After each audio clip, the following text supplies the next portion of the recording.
Allez, bismillah. On va faire les bienfaits de Al-Madina al-Munawwara puisqu'on va y aller. Quels sont les bienfaits de la ville sainte qui est Al-Madina al-Munawwara?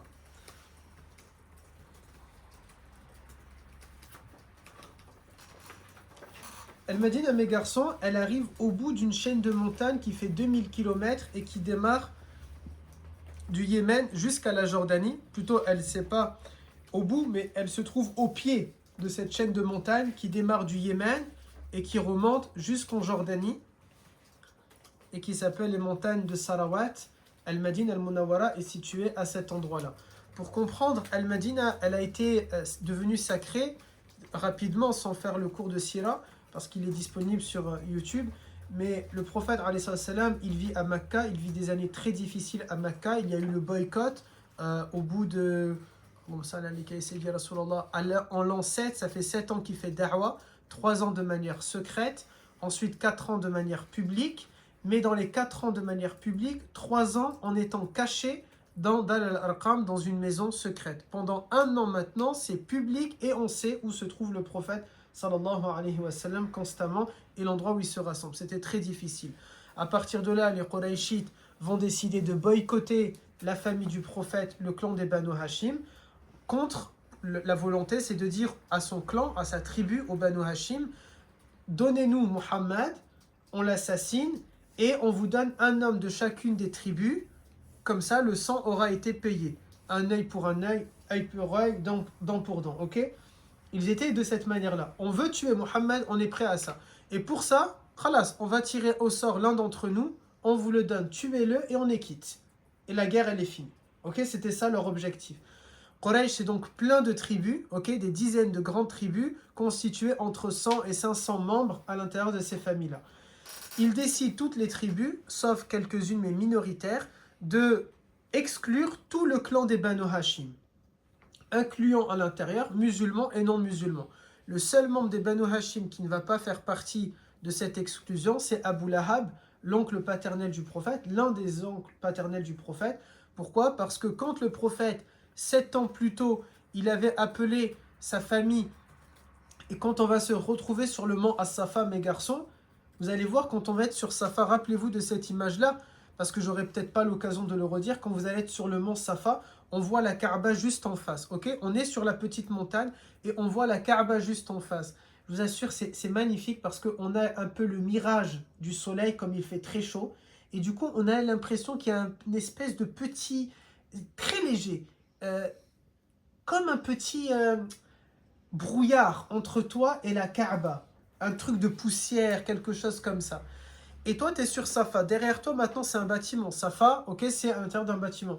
Mais derrière lui, il y avait donc les Qurayshites étaient en bas de la montagne.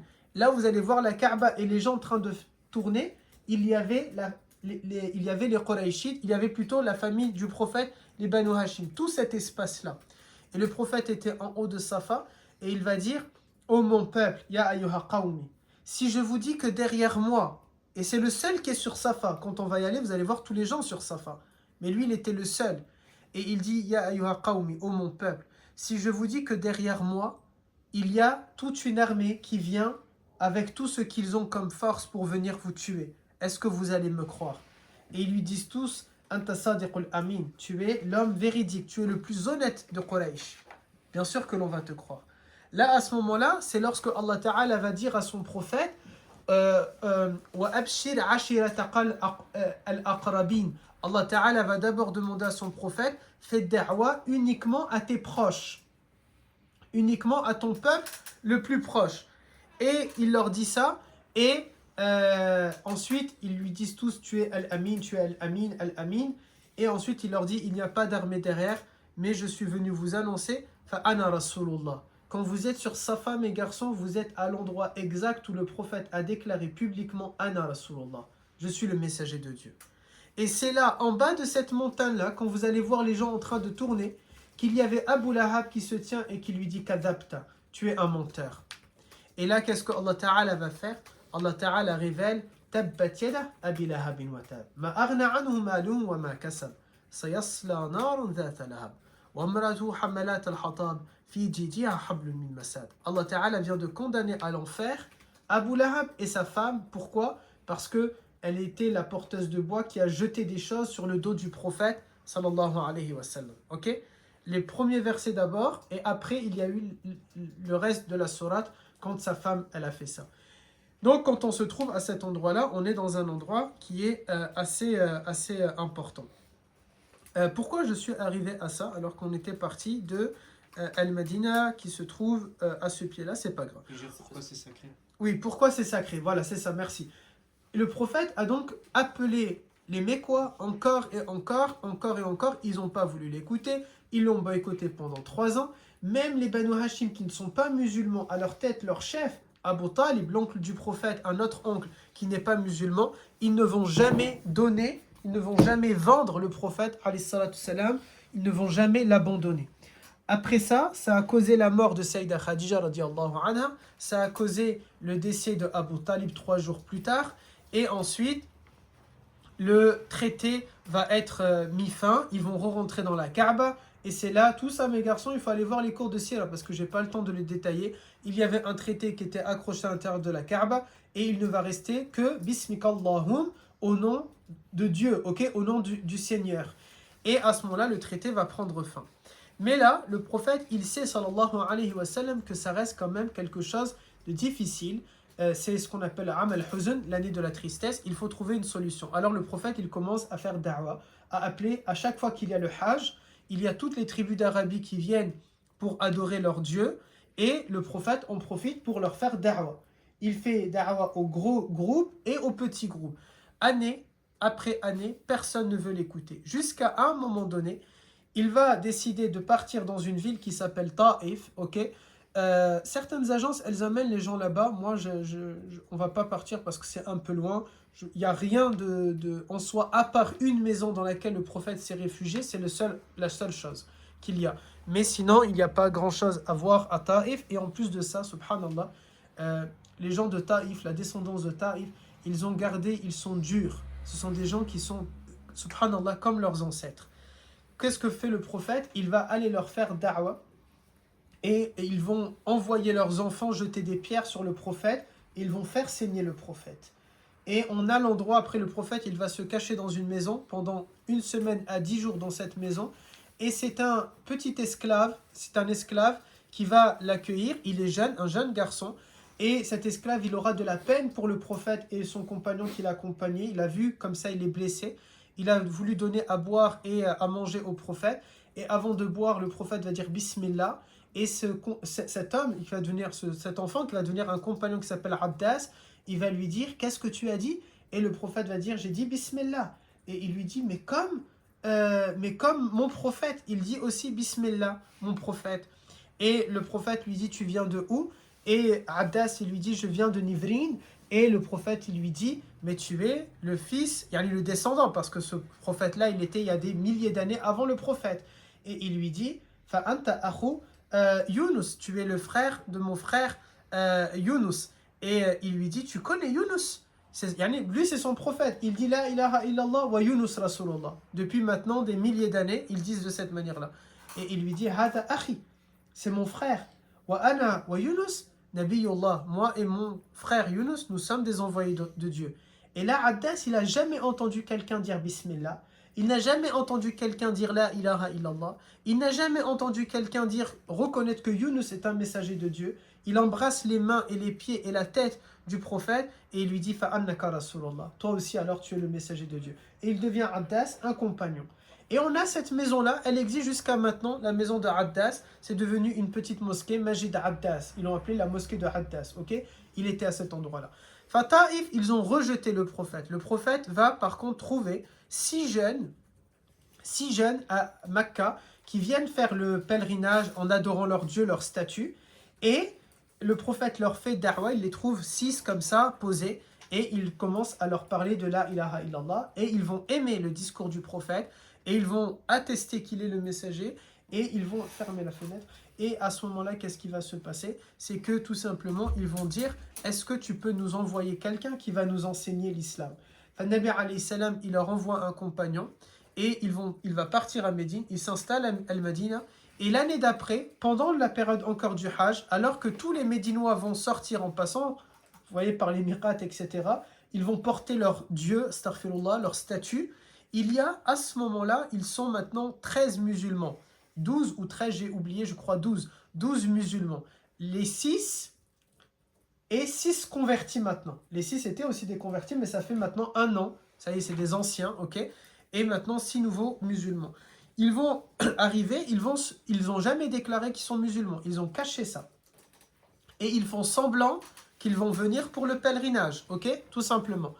Et secrètement, ils vont donner rendez-vous au prophète pour le rencontrer de nuit pendant que les autres, ils dorment. Et la journée, ils font semblant de faire les rites, ou alors ils font semblant d'être occupés, ou de dire non, non, j'ai fait mes rites, etc. Secrètement.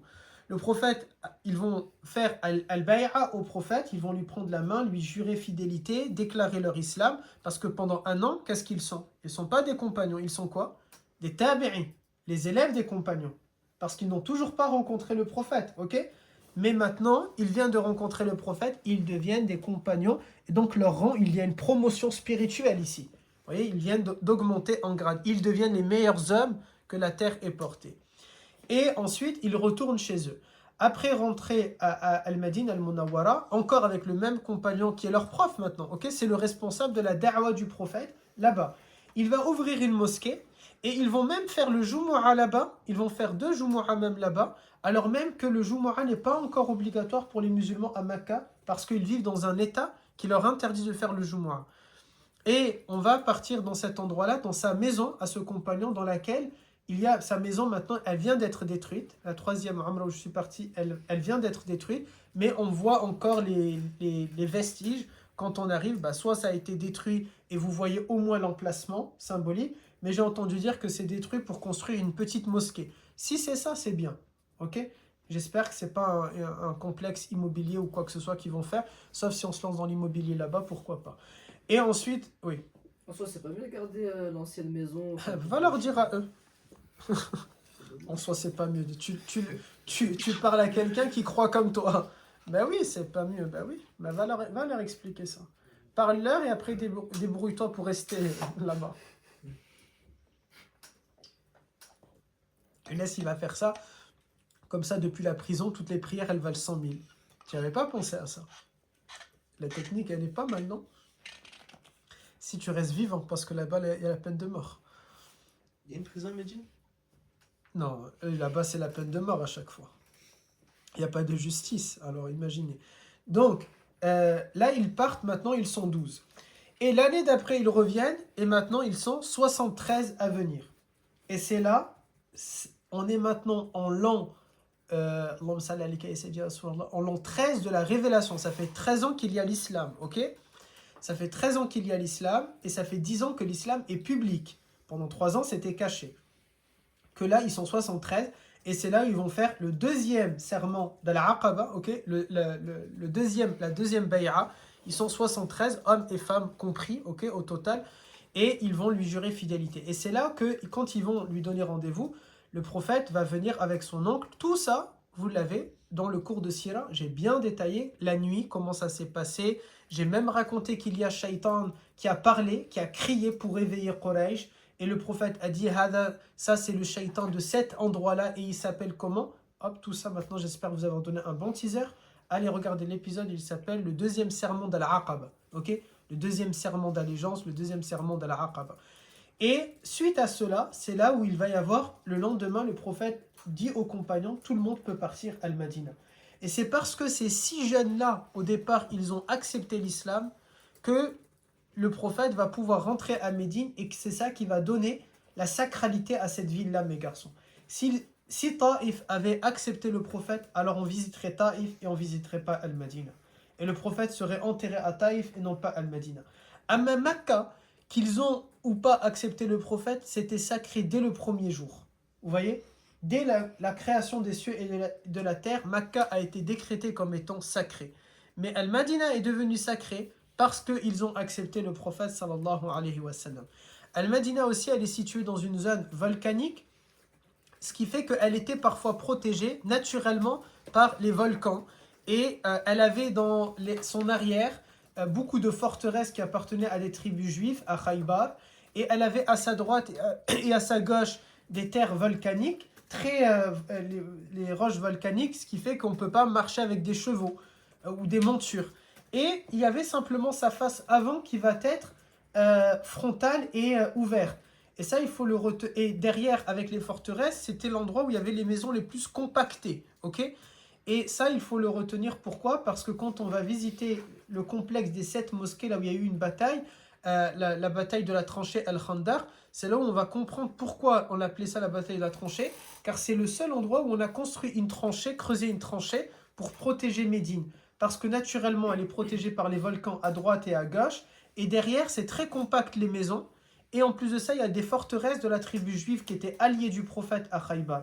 Ce qui fait que si les ennemis vont venir, déjà ils doivent affronter les alliés, qui sont la communauté juive alliée du prophète avec les forteresses, donc on peut tirer des flèches depuis les forteresses.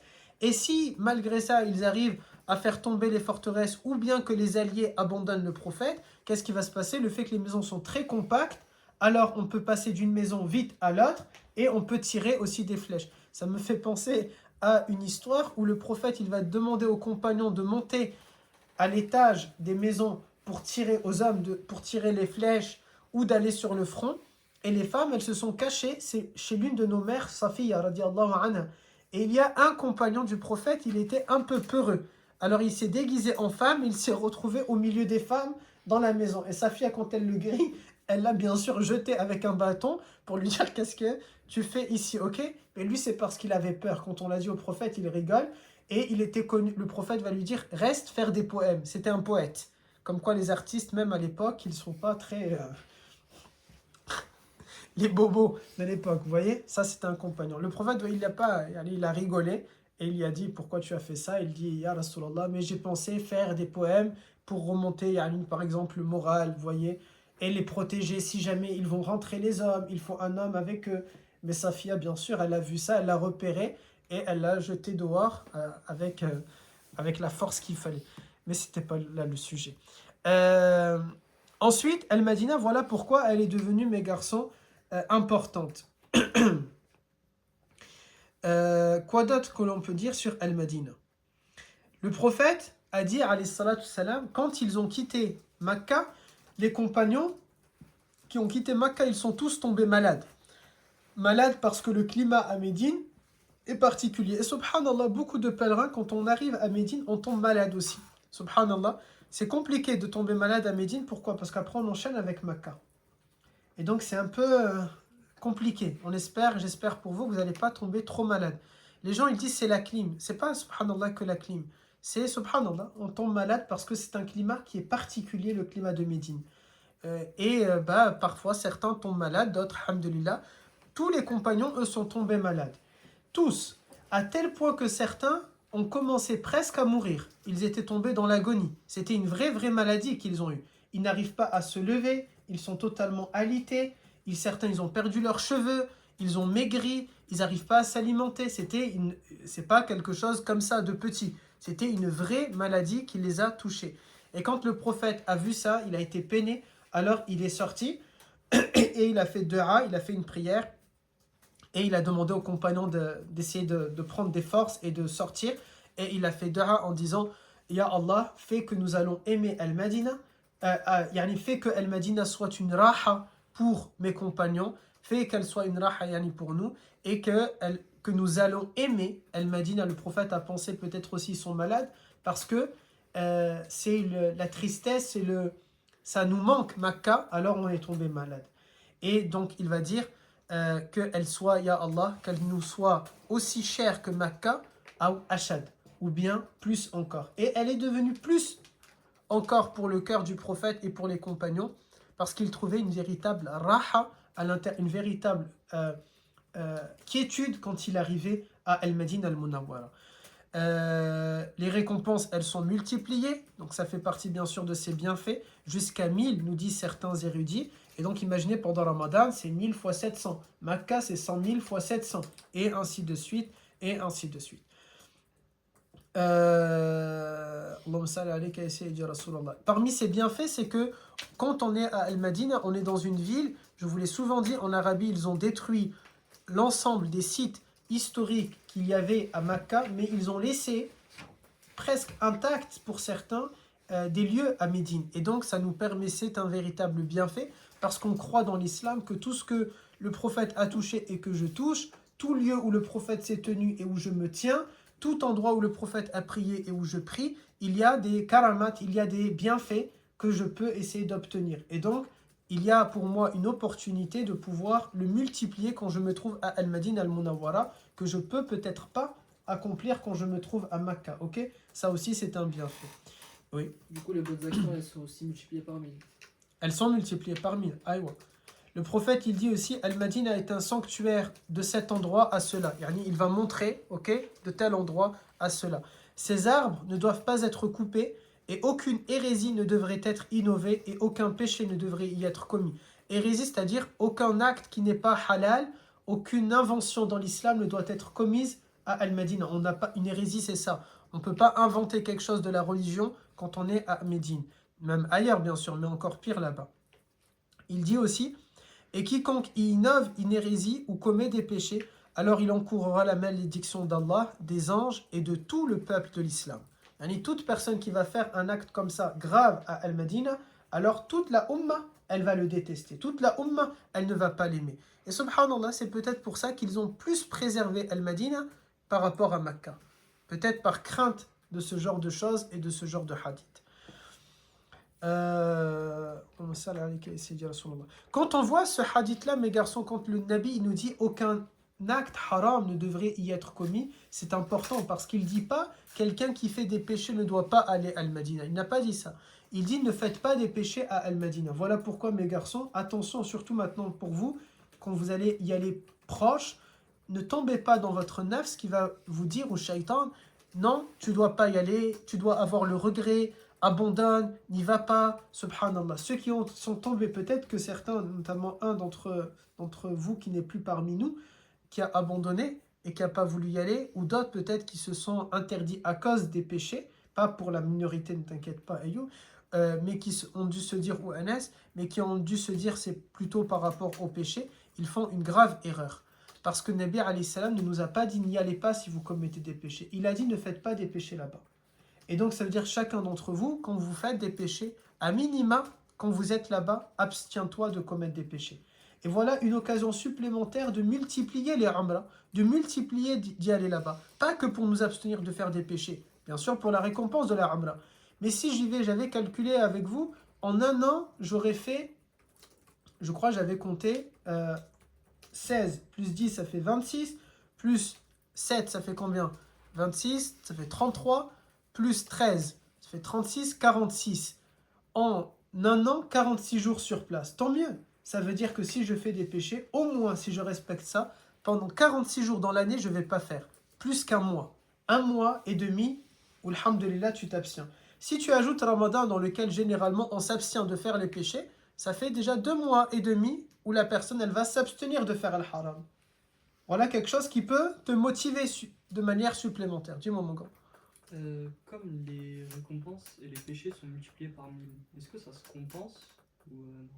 C'est-à-dire Par exemple, est-ce que du coup, comme on va être ok. récompensé, Je sais pas, ça dépend le péché. Parce que par exemple, si tu jures sur Allah et que tu mens, c'est pas des hasanats qui peuvent rattraper.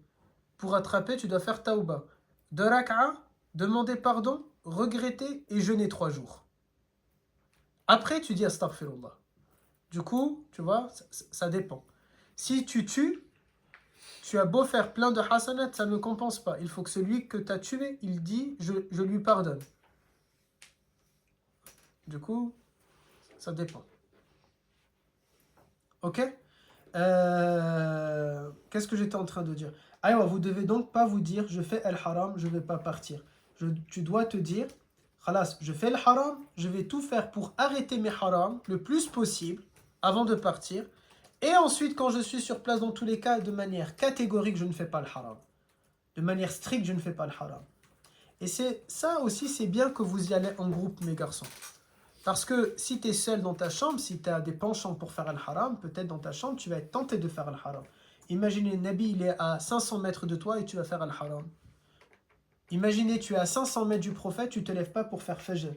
Amma, vous êtes en groupe, c'est difficile de ne pas se lever pour faire fajr. Ici, à Montpellier, peut-être tu ne te lèves pas pour faire fajr. Mais quand on va être ensemble, tu vas te lever forcément. Ne tombez pas dans le piège de ton nefs qui va te dire tu es un hypocrite. Là, tu es quelqu'un de faible. Tu es quelqu'un qui a une faiblesse. Tu es quelqu'un qui a succombé à ses péchés. Mais là-bas, tu vas tout faire pour ne pas commettre ces péchés. Tu vas te lever pour faire al-fajr. Tu vas te lever pour faire tahajjud. Tu vas être strict pour faire tes prières à l'heure. Ici, peut-être, tu peux te dire, parfois, je vais faire semblant d'aller faire la prière alors que je suis pas à l'audo. Et tu commets un acte qui est grave. Mais là-bas, tu ne peux pas te permettre de faire ça. Bi'idnillah, le fait de faire ces choses-là, maintenant bien, peut-être ça va t'aider à avoir cette routine et à adopter cette routine quand tu vas rentrer. C'est ça que tu dois te dire. C'est ça que tu dois adopter. C'est ça, mes garçons, que vous devez chercher. Et voilà pourquoi c'est bien d'y aller en groupe.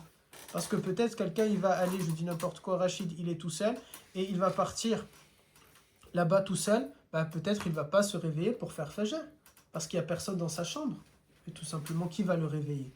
Amma, quand vous êtes en groupe, tu ne peux pas dire au groupe, bah non, je ne vais pas me lever pour faire ma prière. Spécialement, vous êtes des garçons. Une fille, elle peut trouver une excuse. Et encore, quelle excuse elle va trouver? Parce que si elle va dire j'ai mes règles par mensonge, ça veut dire toute la journée, elle ne peut pas rentrer dans la mosquée. Puisqu'elle n'est pas en état de pureté rituelle. Ok, mes garçons? Attention de ne pas tomber dans ça. Ensuite, Nabi alayhi salam, il nous dit aussi, j'ai fait de Médine un sanctuaire entre ces deux montagnes, Harrat, et il montre quelles sont ces deux montagnes, c'est celles que maintenant je vous dis qui sont volcaniques. Il dit aussi, un sanctuaire, mes garçons, ça veut dire quoi? Ça veut dire c'est un endroit de paix. C'est un endroit où toute personne doit se sentir en sécurité. Un sanctuaire, c'est un endroit où je ne dois pas nuire aux gens. Et ça veut dire que quand je pars à Al-Madina, je ne dois pas nuire aux gens. Et la nuisance, elle est où, subhanallah? Elle est dans le fait que le prophète, il dit, si tu manges de l'oignon ou de l'ail, tu ne vas pas aller à la mosquée. Ça veut dire qu'on est parti manger un kebab et il y a de l'oignon à l'intérieur, je ne vais pas aller prier normalement directement. Je passe à l'hôtel, je me brosse les dents avant d'y aller. Idéalement, c'est ça que je dois faire. C'est pas haram, mais ici je porte une nuisance. Et si je porte une nuisance, c'est compliqué par rapport à cette notion de sanctuaire. Voilà pourquoi imaginez tous ceux qui sont partis, ils ne vont pas respecter. Imaginons aussi, je ne sais pas, je vais bousculer les gens, je vais parler fort, je vais être sur mon portable, je vais filmer le visage comme ça des gens sans leur demander. Et tu as la vidéo avec toi. Fais-moi penser, on regarde la vidéo, Inch'Allah. Par exemple, dans la vidéo que je vais vous montrer, moi j'ai filmé à un moment donné un homme en train de donner à boire à son fils, mais je l'ai filmé, c'est vrai, j'ai filmé avant de demander la permission, mais après je suis allé le voir. Et je lui ai montré la vidéo, je lui ai dit, do you speak English? Il m'a dit non, arabique. Et après je lui ai demandé en arabe, je t'ai filmé, est-ce que tu me permets que je le garde et que je le montre? Il me dit, la basse, ok?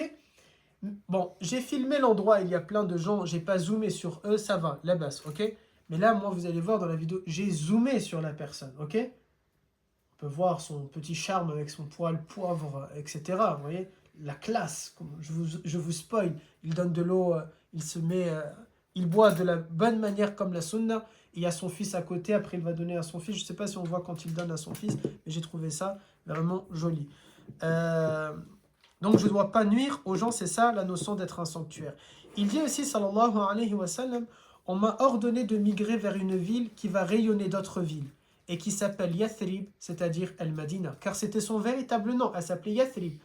Mais dès qu'il rentre, il va faire plusieurs choses dès les premières heures, et parmi lesquelles il dit, elle est Hiya Al-Madina, Al-Madina Al-Munawwara. Ça devient même, bon on le lit comme ça donc ça va, mais ça devient même interdit de dire qu'elle s'appelle Yathrib, elle s'appelle Al-Madina. Et le monde entier l'appelle de cette manière-là, Médine. Elle est Al-Madina, ok? The City. Et il s'avère qu'elle agit envers les mauvaises personnes comme un four enlève les impuretés du fer. On avait vu ce hadith-là dans le dernier cours, souvenez-vous. Donc ça ne sert à rien que je revienne là-dessus. En disant, Al-Madina, elle fait fuir les mauvaises personnes.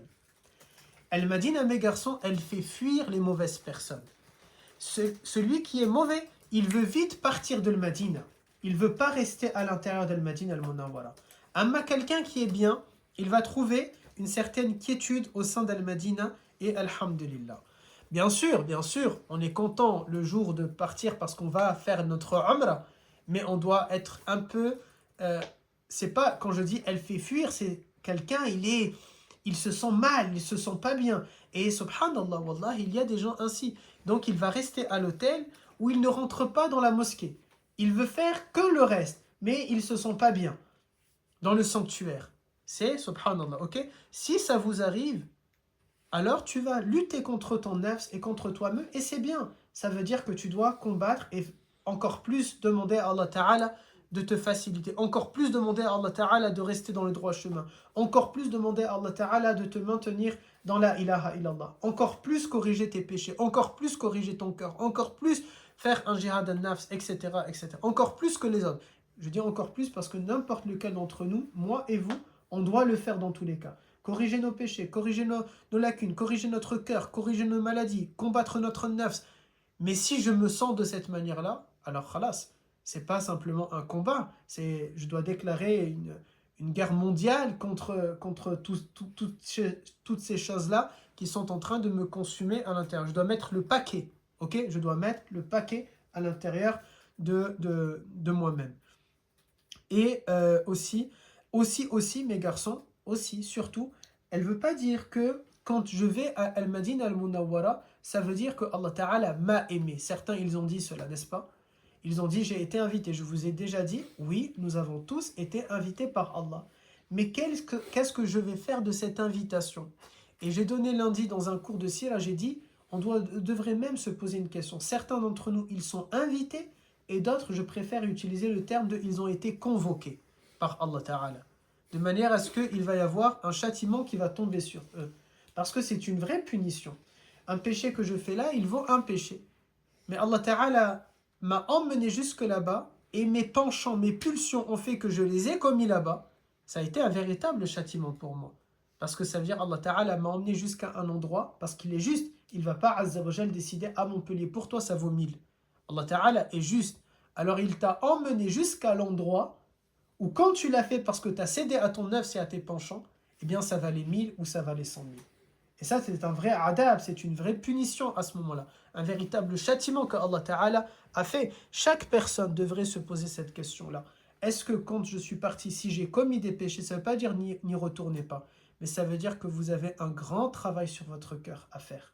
Ça veut dire que vous devriez y aller encore et encore et chercher la quiétude et faire un vrai jihad al-nafs et rester dans la mosquée du matin au soir à faire des prières et des salawats sur Nabi et invoquer le pardon, etc. Multiplier les umrah, une après l'autre, une après l'autre, une après l'autre et prier dans le sanctuaire. Là, il n'y a aucune visite pour vous. Il n'y a ni Uhud, ni Badr, ni le Khandaq, ni ceci, ni cela, ni restauration. Là, il y a le jeûne à l'intérieur de la mosquée et il y a le fait de rester en prière à l'intérieur de la mosquée et la lecture du Coran. Déjà, quelqu'un qui n'a pas tout ça, il devrait faire le plus possible d'adoration.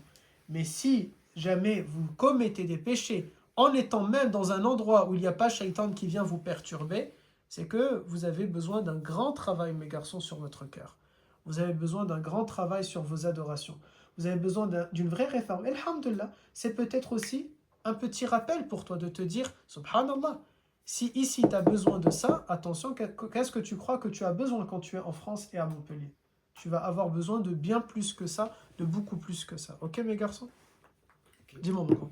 Est-ce que dans la zone du haram, c'est comme pendant le ramadan, le shaitan il est enfermé?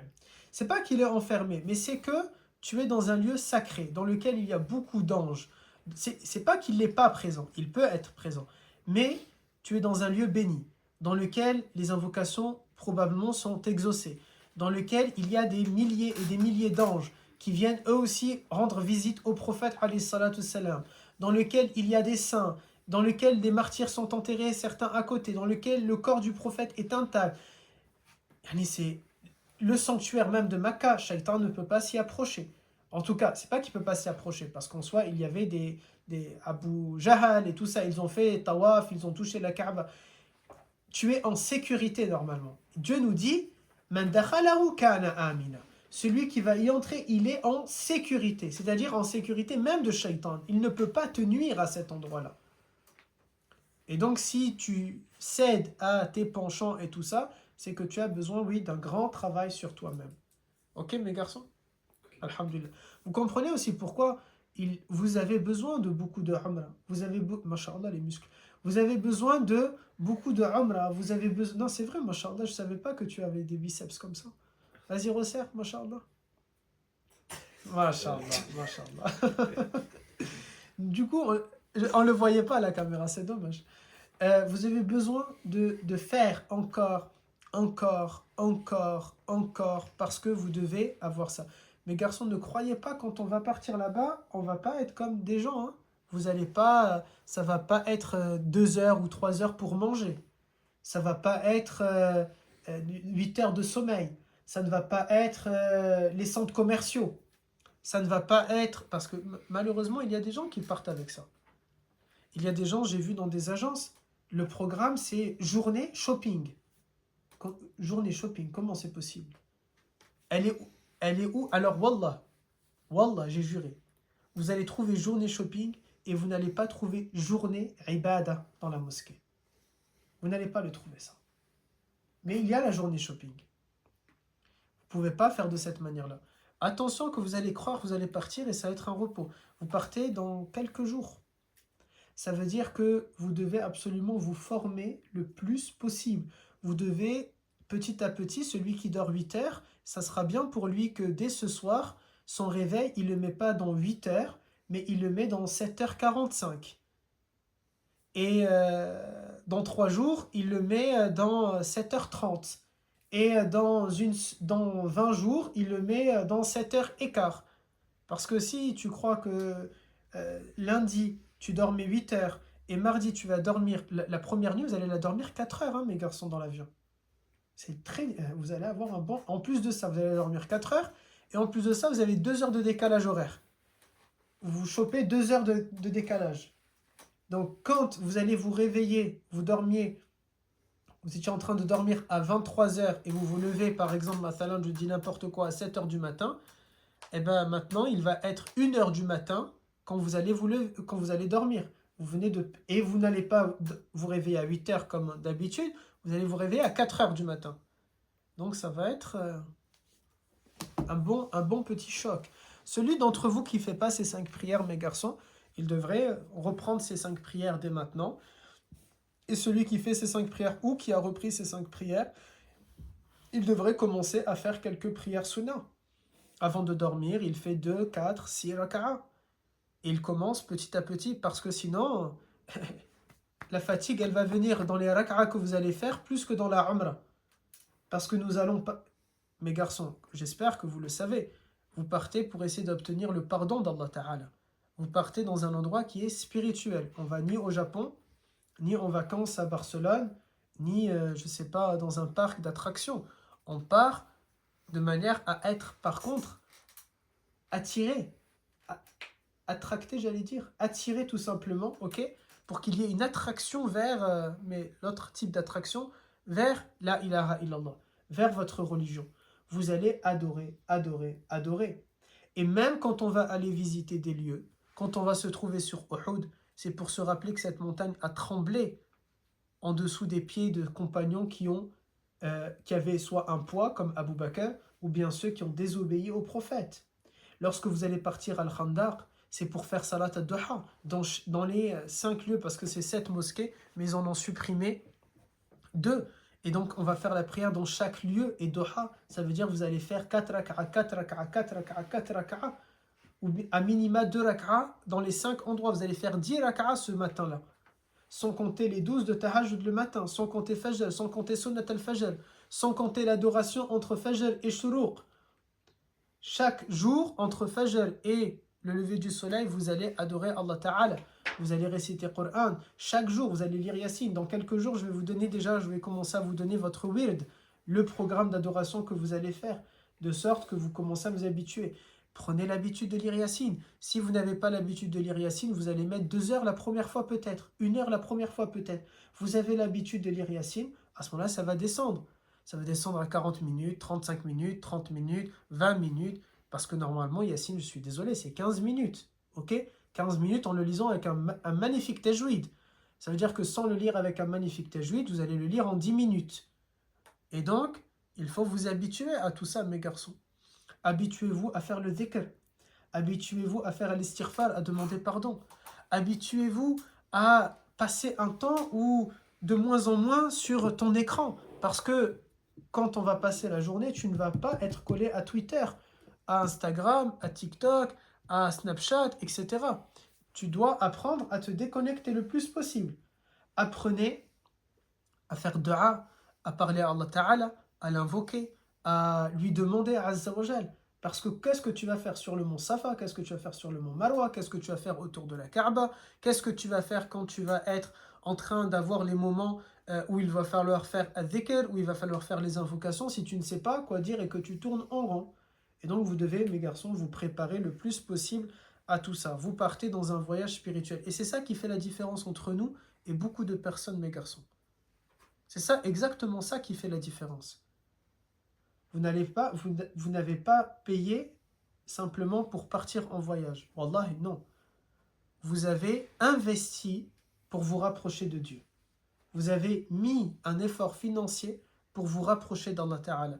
Et je jure, sans prendre de risque, que celui qui vit une umrah de cette manière-là et qui marche sur les pas du prophète sallallahu alayhi wa sallam et qui fait ses invocations et qui fait ses prières et qui fait plus que ses 5 prières et qui invoque encore et qui va respecter ce que je vous ai enseigné, qui va faire ce que je vous ai appris, qui va suivre scrupuleusement, qui va s'immerger dans le moment, qui va essayer le plus possible de suivre tout ça.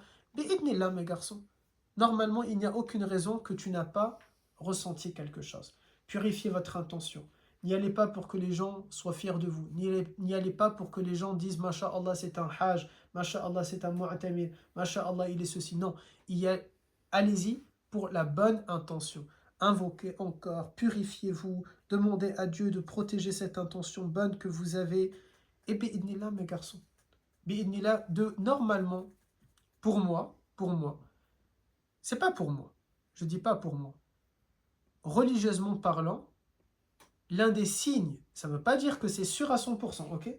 L'un des signes d'acceptation de ta umrah, de ton séjour, c'est que tu veux absolument y retourner. C'est l'un des signes. Bien sûr, tu es content de rentrer chez toi après un certain temps ailleurs, mais tu veux absolument y retourner.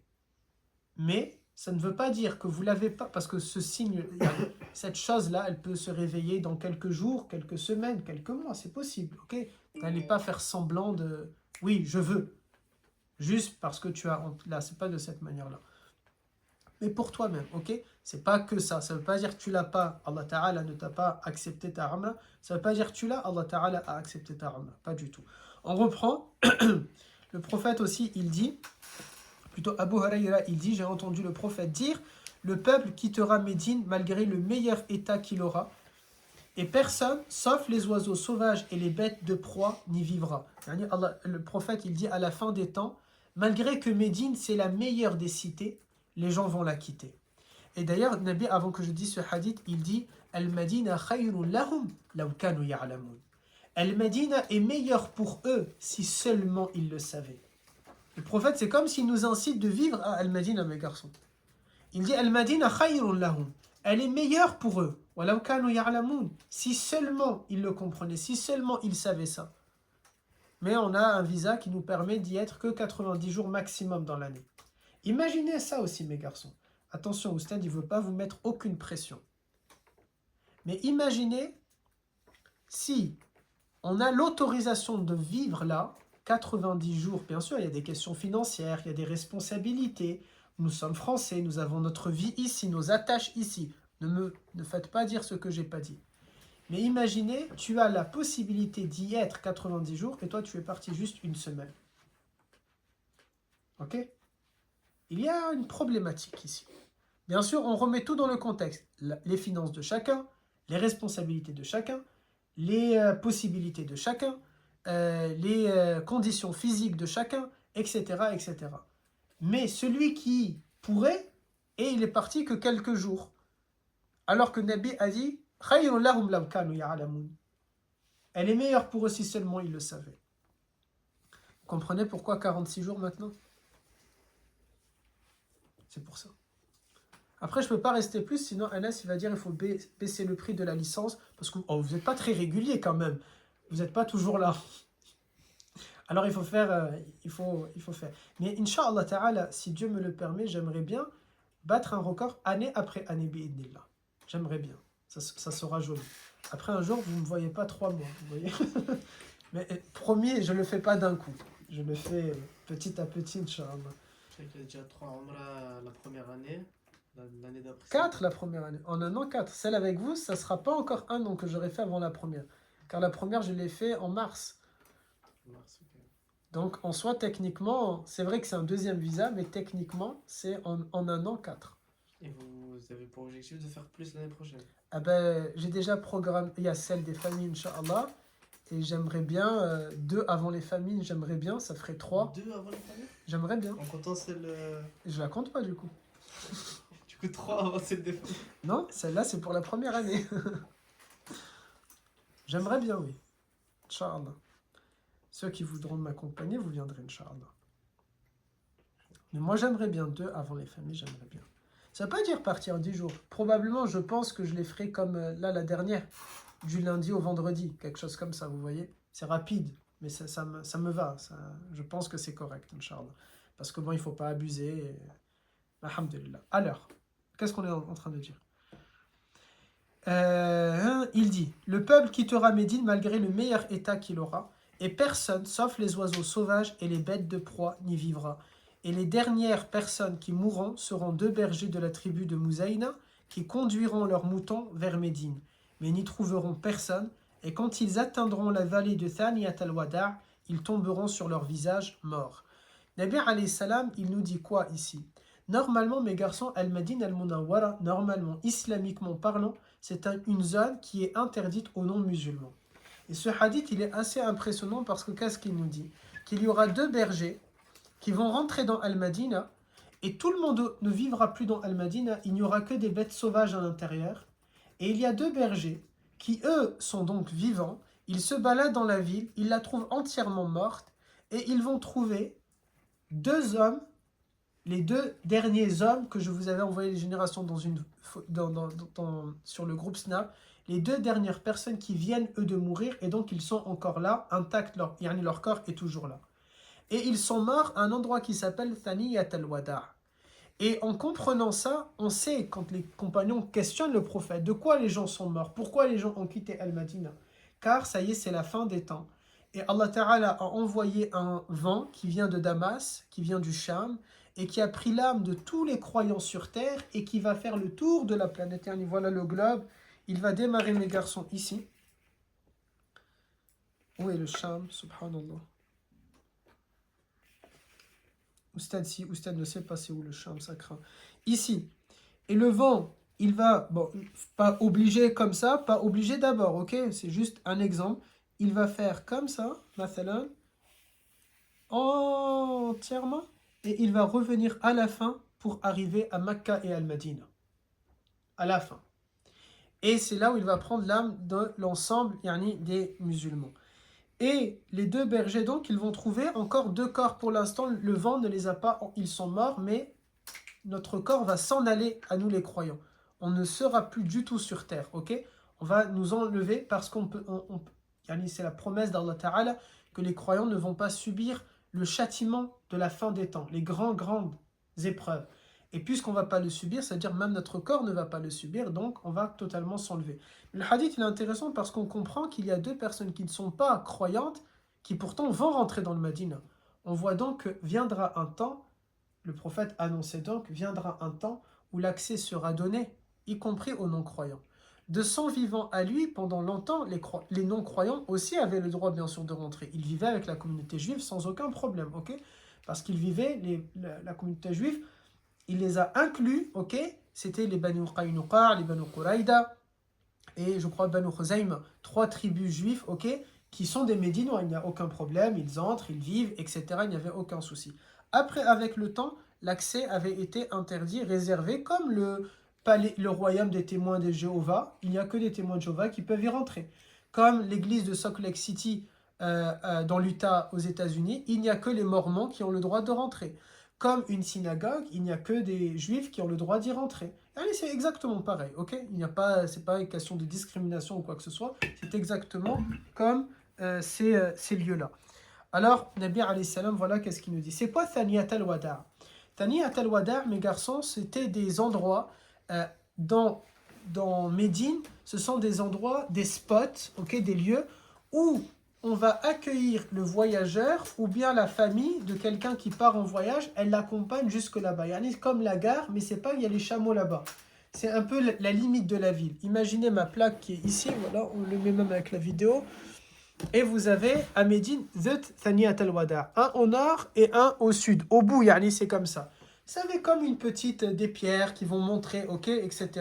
C'est à cet endroit. Quand on a le fameux hadith qu'on a vu déjà dans des cours de Mu'adh ibn Jabal, qui nous dit, lorsque le prophète lui dit, je vais t'envoyer faire da'wa au Yémen, tu es le responsable de la da'wa au Yémen, et il l'accompagne dans le hadith, les compagnons nous racontent, et Mu'adh ibn Jabal lui-même dit, je sors et je marche, je tiens par la bride mon cheval, mon chameau, et le prophète m'accompagne, lui aussi il tenait, et le prophète le questionne, et lui dit, Ya Mu'adh, bima ahkamta ala nas, comment tu vas juger les gens quand je vais t'envoyer là-bas, comment tu vas faire avec eux quand il y aura un problème. Et Mu'adh, il dit, à travers le Coran, et le prophète dit, et si tu n'y trouves pas la réponse, sachant qu'à ce moment-là, le Coran n'a pas encore été entièrement révélé. Il dit, à travers la sunna de son prophète, alayhi salatu salam. Et le prophète dit, et si il n'y a pas de réponse dans tout ce que tu m'as entendu dire, ni dans le Coran de ce qui a été révélé. Et il dit, je vais alors faire un effort d'interprétation. Et le prophète lui dit que tu as raison, ça passe de cette manière-là, ok? Et il l'accompagne jusqu'où? Jusqu'à Thaniyat al-Wada'. À cet endroit, il va s'arrêter.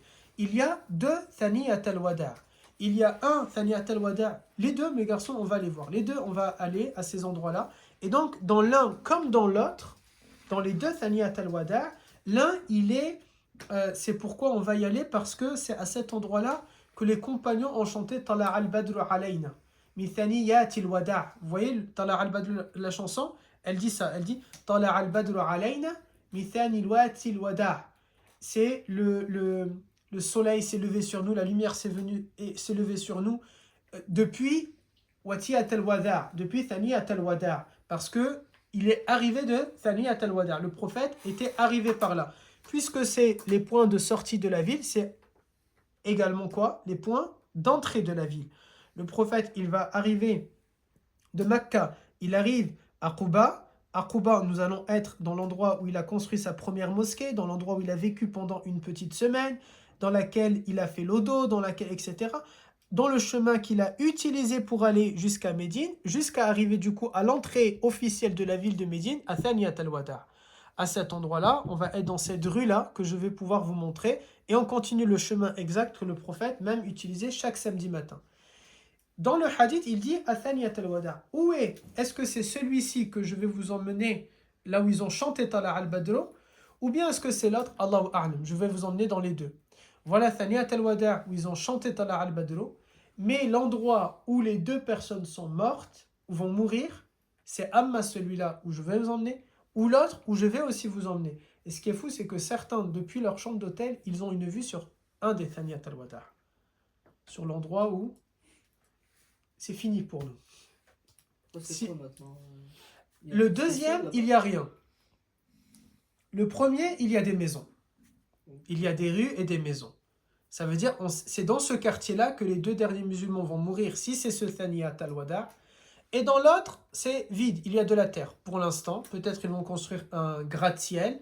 Admettons, c'est un hôtel 5 étoiles qui se construise.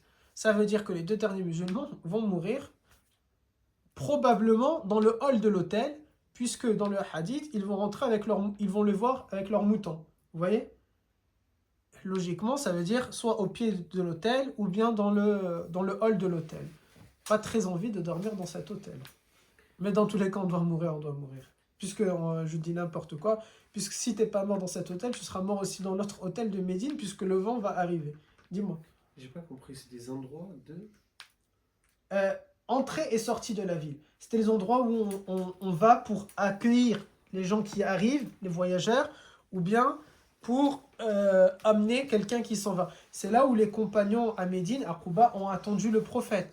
Pas à Quba, pardon. Ceux de Quba, ils l'ont attendu à l'endroit que je vais vous montrer. Et ceux de Medina, ils l'ont attendu à Thaniyat al-Wada'. Ok? Ils sont tous sortis et ils l'ont attendu là-bas. Parce que du coup, sur le côté, c'était des montagnes, c'était fait exprès les. Peut-être que c'est fait exprès, là il y a les maisons, là-bas la montagne, ah ouais, c'est possible que ce soit comme... Moi j'ai dit comme ça, hein, mais le plan j'ai pas bien vérifié, peut-être c'est là et là, ok? Donc il faut vérifier par rapport à ça. Des questions? Alhamdulillah. Et Ça les- va, vous vous ennuyez pas dans le cours? Sûr? Et les deux personnes, J'ai pas beaucoup entendu mon grand. c'est des croyants. Non, puisque eux ils sont vivants, du coup non. Et c'est les deux dernières personnes. Ceux qu'ils trouvent morts, pas les deux qui rentrent avec leurs moutons.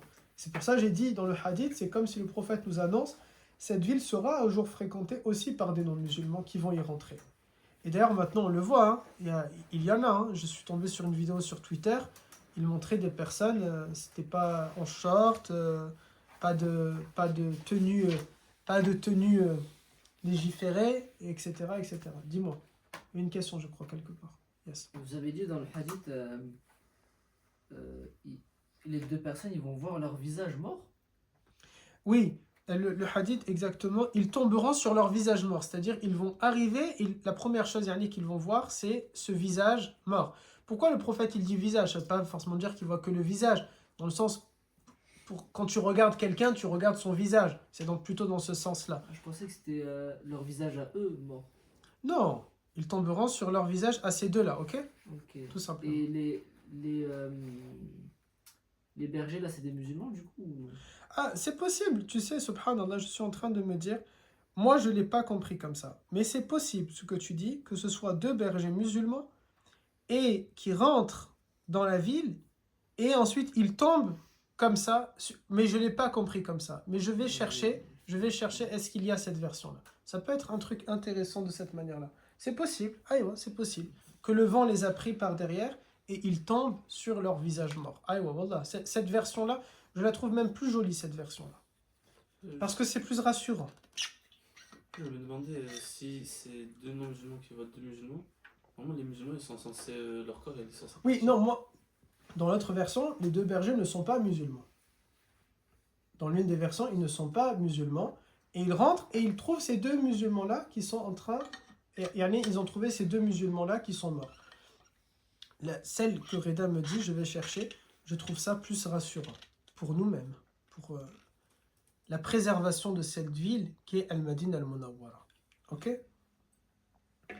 Dans tous les cas, que ce soit la première ou la deuxième, on comprend des deux versions que les deux derniers musulmans vont mourir à cet endroit. Amma, du coup, comme dit Reda, ce sont ces deux bergers-là. Amma, c'est pas ces deux bergers-là, mais ils ont trouvé les deux derniers musulmans qui viennent de mourir. Ok? Dans les deux versions, il s'agit donc à Thaniyat al-Wada' des endroits où les deux derniers musulmans vont mourir. Oui, Madher. Si c'est la première version, celle que vous nous avez donnée, qu'ils ont trouvé deux musulmans qui viennent de mourir, c'est-à-dire qu'ils arrivent et ils meurent les deux devant eux. Allahu a'lam comment, mais en tout cas ils sont morts à cet endroit et les bergers les ont trouvés à cet endroit. Ou alors les deux bergers sont les deux musulmans en question et le vent les prend à cet endroit-là. Comment exactement? Je sais pas. Parce que dans le cas contraire, comment ils pourraient savoir que c'est les deux derniers à mourir? Eux ils le savent peut-être pas, mais le prophète lui nous l'informe. Mais eux peut-être ne le savent pas à ce moment-là. C'est possible. Ou bien ils ont vu d'autres musulmans ailleurs tomber les uns les autres. Et ils sont allés voir qu'est-ce qui se passe à Al-Madina. Allahu a'lam. Comment exactement, vous voyez, ça c'est un peu compliqué à savoir. Parce que ça va se passer. Ça s'est pas passé et le prophète nous décrit alayhi salam exactement. Voilà, on sait, si vous voulez rester sur la certitude, les deux derniers musulmans vont mourir à Thaniyat al-Wada'. Voilà ce qui est sûr, quelle que soit la version. Les deux derniers musulmans vont mourir à Thaniyat al-Wada'. Donc dans ces endroits-là, c'est là où l'islam s'arrête, tout simplement. Que Allah Ta'ala cesse d'être adoré sur terre à cet endroit-là. Ok? C'est de cette manière-là. Ça va? Je sais pas ce que vous en pensez, mais je trouve que c'est intéressant de... Par exemple, dans ce hadith-là, on voit aussi que même si... Bah après, je sais pas si du coup c'est dans longtemps ou c'est très proche, mais avant la fin du monde, du coup, il va quand même exister deux bergers avec leurs moutons et tout, ça fait un peu ancien. Ah oui, mais ça c'est logique, je vais te dire pourquoi. Car Nabi alayhi salam nous a dit que la fin des temps ne viendra pas tant qu'on ne retournera pas à l'âge, au Moyen-Âge. Ok. Nous allons, oui, et il décrit le prophète, les combats, il dit, regardez bien le hadith, que les combats vont revenir à l'ère des chevaux, alors que lui-même il combat à une époque où il y a déjà les chevaux. C'est-à-dire, il annonce que viendra un temps où on arrêtera de combattre avec des chevaux, mais que vous allez revenir à cette période-là. Et il dit aussi, les gens vont recombattre avec des épées, alors que lui-même combat avec des épées. Il sait que viendra un... Et nous sommes d'accord dans une époque où personne ne combat avec des épées. Oui, mes garçons, nous allons revenir à un âge où il n'y aura pas d'électricité. Les savants sont clairs. On va s'éclairer avec le feu. Où les gens vont lutter avec des épées. Où on va se déplacer à dos de monture. Pour te déplacer, tu n'auras que l'animal. Tu ne peux pas le faire différemment. Il n'y a pas de voiture, mes garçons, à cette époque-là. Où la nourriture, ça ne sera que comme les nourritures anciennes. Les patates, les lentilles, les légumes que tu fais pousser. Il n'y a pas de nourriture transformée. C'est fini KFC, mes garçons. McDonald's, Burger King, BK, pardon. C'est fini, BK. Anas, BK, subhanallah, c'est fini. La Rose des Sables, c'est fini. Uber, c'est fini. Il n'y a plus. On va revenir à cet âge-là. Pour l'eau, on doit aller le chercher au puits, à la source.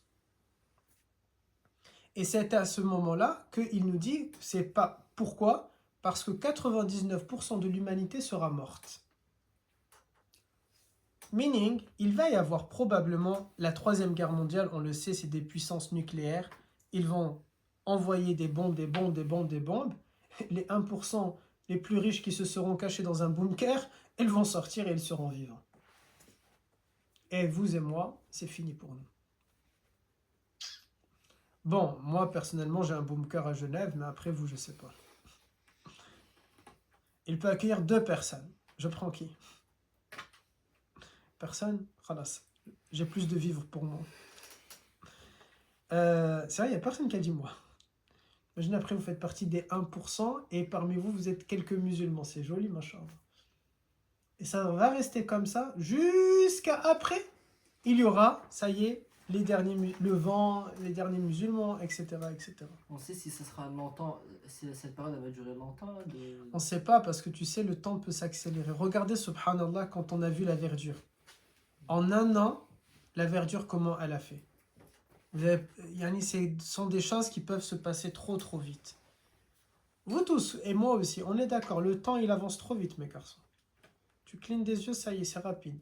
Tu as dit oui pour la Umrah, t'es déjà au moment, il faut passer à la caisse.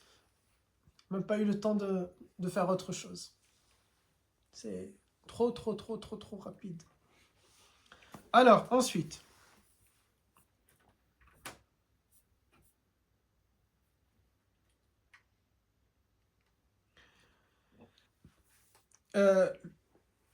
Le prophète sallallahu alayhi wa sallam, il nous dit aussi que quand il viendra cette époque-là, ok, ce temps-là, quand il va arriver ça, mes garçons, c'est très intéressant ce qu'il va raconter. Il dit il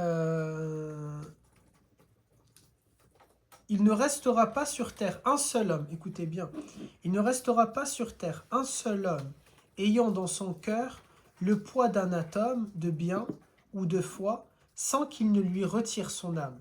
Il ne restera en vie que les débauchés, que ceux qui font n'importe quoi, qui s'accoupleront sans pudeur à la façon des ânes, et Oustad il va revenir sur ça tout à l'heure, à la façon des ânes. Le meilleur d'entre eux, le meilleur parmi les gens, le meilleur, ok? Le meilleur, ça sera quelqu'un qui va voir 2 personnes faire un zina dans la rue, et il va leur dire allez derrière un mur au moins pour le faire. Et ça, c'est celui qui sera le meilleur parmi eux, c'est celui qui va leur dire faites-le derrière un mur. Nabi alayhi salam, il dit Dieu ne sera plus évoqué sur terre. L'heure ne se lèvera pas avant qu'on ne prononce plus sur terre le nom de Allah. L'islam disparaîtra comme disparaît la couleur du vêtement à tel point, et c'est très joli, regardez, il dit l'islam va disparaître sur terre comme la couleur sur le vêtement. Tu sais, c'est noir et tu le laves à la machine. les 20, 30, 50 premières fois, ça reste noir. Mais petit à petit, ça se décolore. Et ça perd de... Regardez par exemple la couleur noire de Anas n'est pas la même que la mienne, n'est pas la même que celui de Reda ou celui de Brahim. Ça va se décolorer, n'est-ce pas? Eh bien, il dit, l'islam va disparaître comme la couleur s'en va du vêtement, c'est-à-dire au fur et à mesure, génération après génération, les gens ne seront plus de véritables croyants. À tel point qu'on ne saura plus ce que sont la salat, le jeûne, les rites ou l'aumône. Le prophète dit, on va plus savoir c'est quoi la prière, le jeûne, les rites, c'est-à-dire les rites de la Umrah ou du Hajj, et la zakat. Le livre d'Allah disparaîtra lors d'une seule nuit, et aucun de ces versets ne restera sur la surface de la terre. Il restera que des gens qui vont dire, on a entendu nos parents un jour dire la ilaha illallah, et nous l'avons répété, tout simplement. Il va venir une génération des enfants qui vont dire, mais qui seront adultes, on a entendu avant nos parents, ils disaient la ilaha illallah. Subhanallah, comme maintenant, il y a des gens qui disent quoi? Ma mère porte le voile, mon père fait la prière, mes parents sont partis au Hajj, mais lui, il ne va pas y aller. Mes parents, ils font la prière, mais moi, non. Vous voyez? Le jeûne, c'est Ramadan, il va te dire, moi, mes parents, ils jeûnent, mais moi, non. N'est-ce pas? Subhanallah. Jusqu'à un moment donné où ils vont dire quoi? Mes parents, ils disaient la ilaha illallah. Ils sont morts. Moi, j'ai entendu mes parents dire la ilaha illallah. Il dit aussi, il restera alors les débauchés qui seront aussi légers que les oiseaux et qui auront les instincts de fauve. C'est-à-dire, ce seront des êtres sans raison. Ils vont agir juste avec la pulsion. Je veux, je fais. Je veux, je veux. Je veux, je fais. Subhanallah, parfois vous êtes de cette manière-là, mes garçons. Ils ne reconnaîtront aucun bien et ne renieront aucun mal. Le diable prendra alors une apparence humaine et leur dira, allez-vous répondre à mon appel? Ils diront, et que nous ordonnes-tu de faire? C'est-à-dire, les gens ne vont plus dire, mes garçons, astaghfirullah, labbaik Allah, mais je ne veux pas le prononcer, mais ils vont dire, on répond à ton appel, shaitan. Ils vont le dire de cette manière-là. Et il leur ordonnera d'adorer à ce moment-là les idoles. Et Saïda Aïcha radiallahu anha, elle dit à Rasulallah, la nuit et le jour, notre mère, elle dit que le prophète a dit, la nuit et le jour ne vont pas disparaître avant que Allah ou al-Uzza ne soit adoré. Et notre mère, elle dit, Ya Rasulallah, j'ai cru que lorsque Dieu a révélé le verset qui dit, c'est lui qui a envoyé son messager avec la guidée et la religion de vérité pour la placer au-dessus de toute religion en dépit de la version des associateurs, c'est Surat As-Saf dans le verset 9, que cela mettra fin à tout polythéisme. Et il, alayhi salam, lui dit, effectivement, Ya Aïcha, il en sera ainsi aussi longtemps que Dieu le veut. Ensuite, Dieu enverra un bon vent qui fera mourir tous ceux qui auront dans le cœur le poids d'un grain de moutarde de iman, de foi. Il ne survivra alors que ceux qui n'auront nul bien en eux-mêmes. Ils reviendront vers la religion de leurs ancêtres, ils adoreront Allah wa al-Uzza. Et quand les musulmans vont disparaître, imaginez, subhanallah, à la Kaaba, ils vont remettre Allah wa al-Uzza. Ils vont de nouveau adorer ça avant de disparaître. Et le prophète a dit, I am sorry, big sorry for you, and I know that you know what I will tell just now. And Nabi alayhi salam said that one Habashi with a small feet, he will come and destroy the Kaaba, and he will take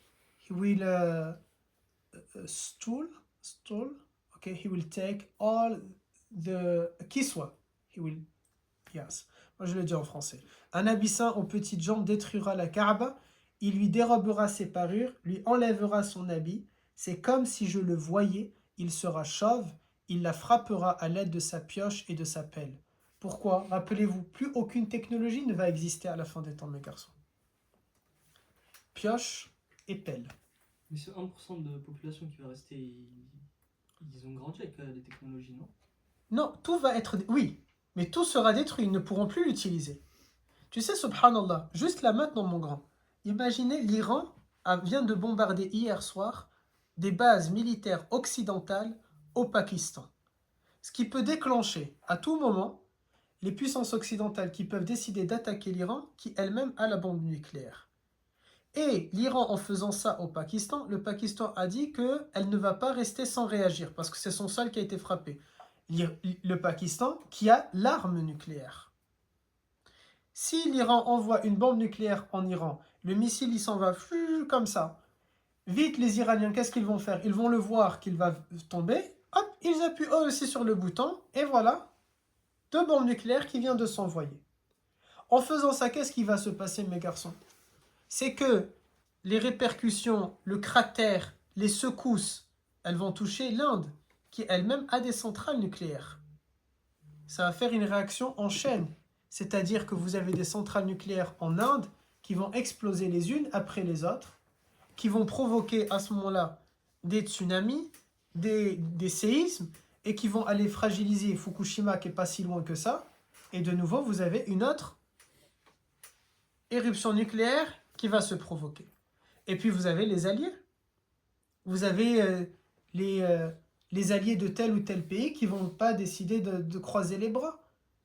Et puis vous pouvez, à ce moment-là, certains peuvent en profiter pour se dire c'est le moment pour la Chine d'attaquer Taïwan, c'est le moment pour ça qu'un groupe terroriste décide d'attaquer tel pays, et les autres, imaginez une autre type de guerre. Un pays aujourd'hui, il n'a pas besoin forcément d'envoyer un missile dans un autre pays.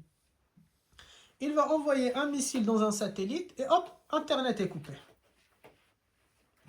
Hop, la communication est coupée. Vous voyez comment ça marche? On dépend des satellites, mes garçons. Et les satellites, il n'y a pas des militaires armés avec des kalachnikovs ou des FAMAS dans l'espace pour les protéger. Hein. Tu envoies, il l'envoie, c'est fini. Pas de 4G, pas de 3G, rien, pas d'Internet. Imaginez, mais pas d'Internet. Les câbles d'Internet, ils passent sous la mer, ils ne sont pas protégés. Hein. Si un pays décide de bombarder, on est coupé du monde. Et regarde, subhanallah mon grand, si ça c'est coupé, comment je fais pour communiquer avec vous? Là c'est facile. Tout d'un coup, moi, pour communiquer avec vous tous, je dois marcher, je peux encore prendre la voiture, pardon, pour aller jusqu'au petit bar, jusqu'à Cour-Lantéral, jusqu'à la Paillade. La Paillade, ça va, on va se donner rendez-vous, c'est facile pour vous tous. Mais ça devient plus compliqué, n'est-ce pas? Si maintenant le pétrole disparaît, si les pays des trucs de pétrole, ils décident de ne plus donner de pétrole parce qu'il y a une guerre et un conflit. Tu ne peux même plus te déplacer. Alors, on a les voitures électriques, vous allez me dire. Le problème de l'électricité aussi, c'est quoi?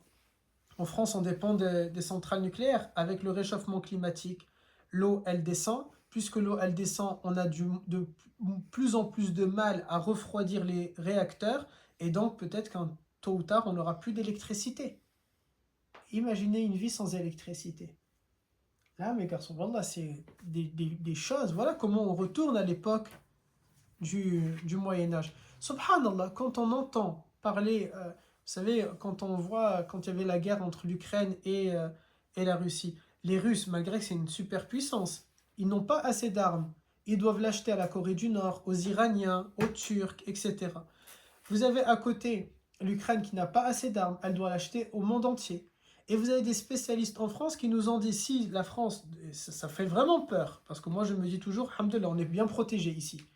Mais qu'est-ce qu'ils nous disent? Si la France rentrait en guerre, des spécialistes militaires, ils nous disent, elle ne peut tenir qu'un front de 3 jours que sur 60 km. Montpellier-Nîmes. Après, on n'a plus d'armes. Pourquoi? Parce qu'on base notre force militaire sur quoi en France? Sur la dissuasion nucléaire. Et c'est une bonne chose. On part du principe que personne ne va nous toucher parce que nous avons l'arme nucléaire. Si quelqu'un nous touche, on lui envoie l'arme nucléaire. On part de ce principe-là. Mais partir de ce principe, mes garçons, c'est chaud, parce que ça veut dire si les Russes un jour nous attaquent, ça veut dire qu'on décide tout simplement, ça y est, d'éliminer la population russe et française. 2 missiles qui s'envoient comme ça. C'est triste un monde sans Français, non?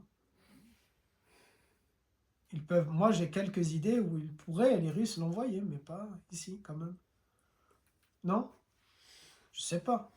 S'il reste 1%, c'est pas joli si on reste entre nous? Masha'Allah. On est déjà bien divisés. Alors, les deux